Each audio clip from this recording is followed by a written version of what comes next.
Friends, good morning. Welcome back to my channel Shanti Chaudhary. ఈరోజు నా ఛానల్లో మీకు ఒక చికెన్ రెసిపీ చూపించాలనుకుంటున్నాను.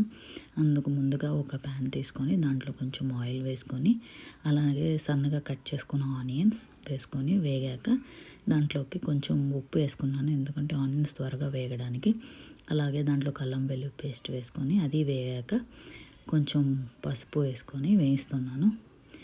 పసుపు వేసుకొని వేయించాక దాంట్లోకి కొంచెం ధనియాల పొడి కూడా వేస్తాను. ఆ ధనియాల పొడి వేగేలోపు నేను ముందుగా చికెన్ని మ్యారినేట్ చేసుకుంటున్నాను. అలానే దీనికి మీకు కారం వచ్చి మీకు టేస్ట్కి తగ్గట్టు వేసుకోండి. కారం తినేవాళ్ళు ఎక్కువ వేసుకుంటారు, కారం తక్కువ తినేవాళ్ళు తక్కువ వేసుకోండి. దానికి ముందు నేను చికెన్ మ్యారినేట్ చేసుకున్నాను. ఉప్పు, పసుపు, కారం వేసుకొని నీట్గా మ్యారినేట్ చేసుకున్నాను. ఇప్పుడు ఆ మ్యారినేట్ చేసుకున్న చికెన్ని దీంట్లో వేస్తున్నాను.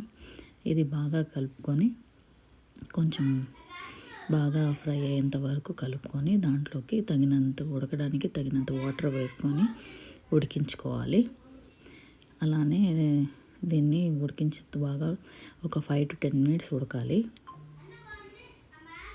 మీకు ఇందాక చెప్పినట్టు 5 to 7 minutes ఆ చికెన్ ఉడకాలండి.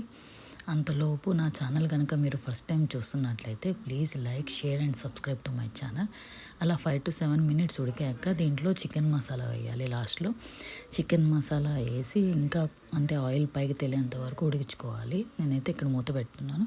ఇప్పుడు చూడండి, ఆయిల్ పైకి తేలింది కదా. ఆయిల్ పైకి తేలాక కొత్తిమీరతో గార్నిష్ చేసుకోవాలి. అంతే అండి, చికెన్ రెసిపీ రెడీ. మీ వీడియో కనుక నచ్చినట్లయితే ఒక చిన్న లైక్ ఇవ్వండి.